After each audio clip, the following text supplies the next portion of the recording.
All right. Back for another episode of Bad Ideas Podcast with Inez Benson, Head of Marketing at Synapse. Thank you so much for joining us, Inez. Thank you, Nick, for inviting me. We're recording on Labor Day, so across the world from pole to pole when everybody else is out on the beach. But I wouldn't rather be anywhere else. I think we're going to have a lot of fun talking about bad stuff.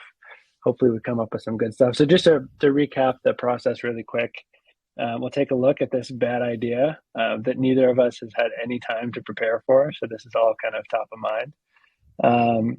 We'll spend a few minutes talking about why it's bad. And then once we've run out of bad stuff to say, which might not happen, we'll flip the script and try to make it good. Does that sound good? Maybe we'll love it. Maybe we'll love it. Maybe it's a great idea. All right. Well, let's take a look. So our bad idea today is professional apology writers hire people to apologize on your behalf. Interesting. I mean, it would make a very good movie plot. Someone apologizing for you? How so? Yeah. You know that movie that the guy has to fire people for a living also? Is it What's George it called? movie? Oh, yeah. Up in the Air? Yeah. Or something like that? Yeah. Yeah. All right. So yeah, that's his job. He flies around and like lets people go in a gentle way. Yeah. But that's far more violent than apologizing, right? Like I think apology is a critical part of discourse. It kind of defeats the purpose of the apology, which is like admitting your mistake and owning up to what you've done. Yeah. Well, you can reveal it if you want, but people might know you from some of your own media production, which deals with, part of the mental state of being in business. You're welcome to reveal if you want. But I have a podcast called Impostoras. It's impostors in Spanish, but female impostors in Spanish. And we talk a lot about like the imposter syndrome and the mental burden of being first an entrepreneur. Now being in the workforce is not that much different either. You deal with a lot of people. Yeah. Well, you layer that into our awful idea today. I feel like apologizing is a critical part of growth as a leader, and it's a critical part of pulling a team together. And I know a lot of leaders feel like if they apologize, they're admitting failure. But there's a distinction. Like you can make a mistake in something, and you can be wrong. I'm wrong 500 times a day, and not be a failure as a human. I think just failing to acknowledge that there are things that you do wrong is what makes you a true failure. And that's why I think this is such a heinous idea, because you're delegating the apologizing to somebody else. You're professionalizing the lack of awareness in leadership. So I think it might work because, it is a thing, but we shouldn't do it. Yeah, right. Ethically, we should not do it. But I just imagine that the experience would be awful, right? If you did something wrong and you paid somebody to go apologize on your behalf, and all of a sudden your staff is receiving an apology from someone who's not you for something you did. I mean, you spent money on this, I'm assuming. I have no idea how you charge for it in the first place, but you've significantly degraded faith in you as a leader. I just realized pizza may be this business. Pizza is how most business apologize for having you stay longer hours. It's like, I'm sorry, you had to work 10 extra hours this week. Here's a slice of pizza on the house. Please. Sub me. Yeah. So that may be top shelf reason why this is a bad idea. I don't think this business could compete with pizza because people would rather eat, and you can use it to celebrate too, right? So this is weird. How do you monetize something like this? Like, how does someone pay for an apology, and what are the mechanics of an apology? I can see people paying for it for like in a personal setting, maybe like, flowers, chocolates, serenades, like a gift. It would compete with those. It would have to have some kind of product attached to it for the use case to work. I think some of that money that you're paying for the apology has to go back like to the person who suffered the damages for it to work. So it's like, I don't know, if you cheated on a partner and you want to apologize. I feel like, and if you're going to hire someone to apologize to them, I feel like some of that revenue should go back to the victim of the situation. They should get So they something come and also. apologize and then give you a gift card or Yeah. something like that. Yeah, it would have to have some kind of like, some of the benefit has to end up into the person being apologized to. Yeah. Another reason, well, one, I feel like someone who's going to pay somebody else to apologize on their behalf probably doesn't have the integrity to like pay for an apology and cover the damages that they've done, or let alone Yes. admit that they've done damages because they're delegating it.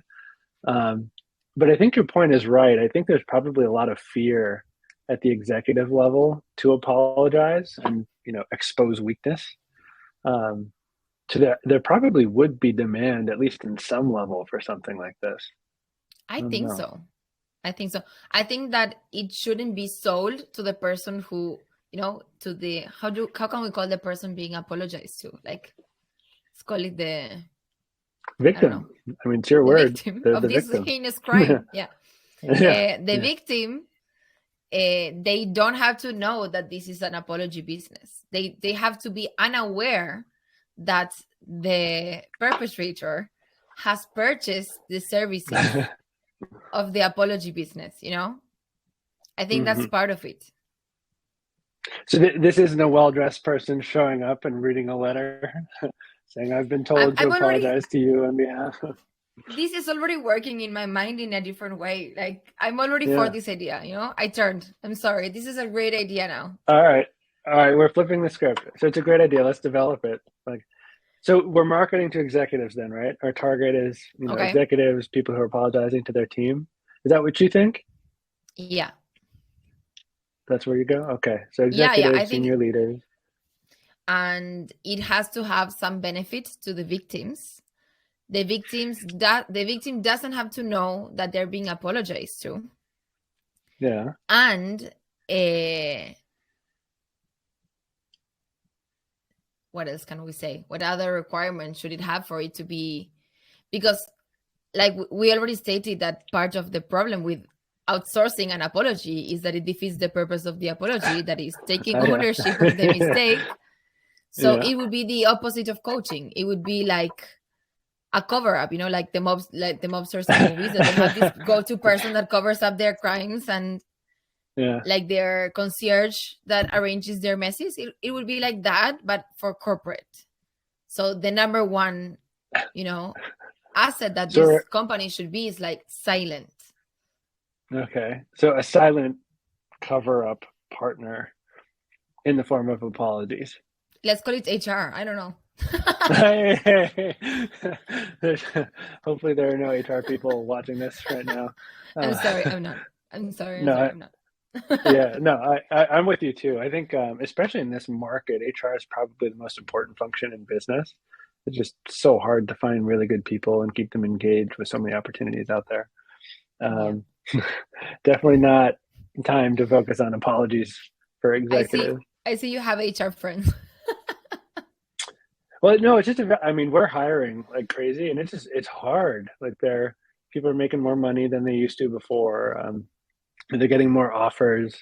They have a lot more leverage. It's a good thing to see. You want people all around the world to have options. Um, it makes it harder to hire. You find really good people and they've got 7 other options and you're competing with Google. It's not easy. Which is why you need to apologize yourself and not delegate this to someone else so people believe in you as a leader. But for the purpose of this business brainstorm, there's definitely demand. There's people who are afraid to put themselves out there. So Yeah. like having some kind of gifting or cover up market like this probably makes sense. If they're apologizing to a key employee, the fees could be fairly high. Because I mean, if you're paying a recruiter or someone to hire somebody, it makes a couple $100,000 a year. That's a lot of money. So protecting that hire is worth a lot financially to you. It would make it difficult for some of the money to reward the victim because then you're kind of revealing what you're doing, and that counteracts the the silent nature of the partner. But what types of things do you think could be done silently to repair or Okay. make good for a blender? What do you think? This is, first of all, I want to say this is being an eye opener for me. I'm like realizing, because as I'm thinking, I'm like, I've been this city in my whole life and I work at marketing, so I should have realized this sooner. Yeah. But I don't know, like gift cards, going, like being able to leave early, extra holiday days. There are money associated presents that don't really cost companies anything, or the Yeah. perpetrator, it wouldn't cost them anything. The thing is, if it is a leader that is not willing to own up to their own mistakes, how would we market to them? Because they would have to admit, even to themselves, that they We're have going done back the something other way. wrong. Yeah, we're going back the other way. This is a bad idea because the people who want to pay to delegate have to first admit that they did something wrong, Yeah. which they probably there's got to be a market of people who know that they've done something wrong, but they're too afraid to put themselves on the line, though, right? But they would have to voice it or Google it. And I think they might, no, I feel they're not aware. I so I've been in relationships. I worked with a guy, a senior leader. I reported into him for 8 or 9 months. Who thought, I'm sure a lot of people can relate to this. This guy thought the world of himself, and he presented really well. Like the first time you meet him, like whoa! Everyone who met him was like, "This guy's amazing, top of the world." We're going to thrive under his leadership, type of thing. And he built you up a little bit in just a few minutes talking. It was really powerful first intro. But as you started working through problems together, you realize it was nothing below that. And not all of it is his fault. He was thrust into a space where he had no experience, and it was very obviously difficult for him to step off that, showman platform. But I do think he knew